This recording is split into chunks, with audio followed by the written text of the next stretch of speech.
Hello all guys, today's video going to be a tutorial on this look. I am gonna be focusing on the eyes today. There are a dramatic the club. I am gonna be showing you how to get this eye look.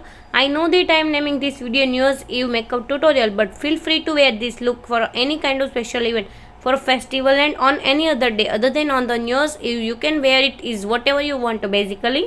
It's a quite dramatic look. We have some black eyeshadow involved, some shimmer in the inner corner. But I hope you guys like it, and without wasting any more time, let's get started this video.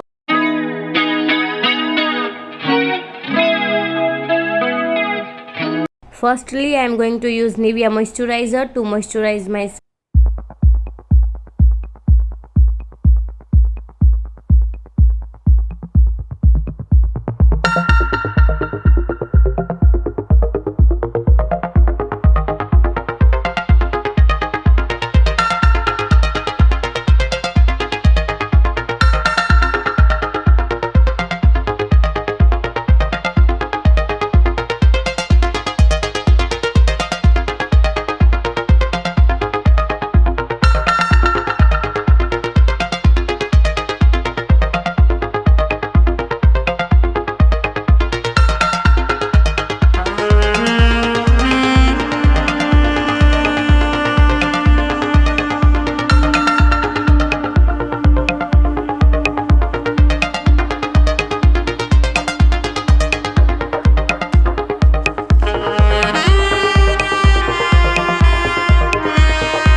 it very closely to your lashes. I mean to your lower.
And yeah, that's it. This is our final look. I really hope you guys enjoyed watching this video. As always, if you did, please don't forget to give it a thumbs up because it helps me a lot. And also subscribe to my YouTube channel, share with your friends and family. Don't forget to turn on the notification bell so you get notified every time I upload new video in my channel. Love you all. Bye bye.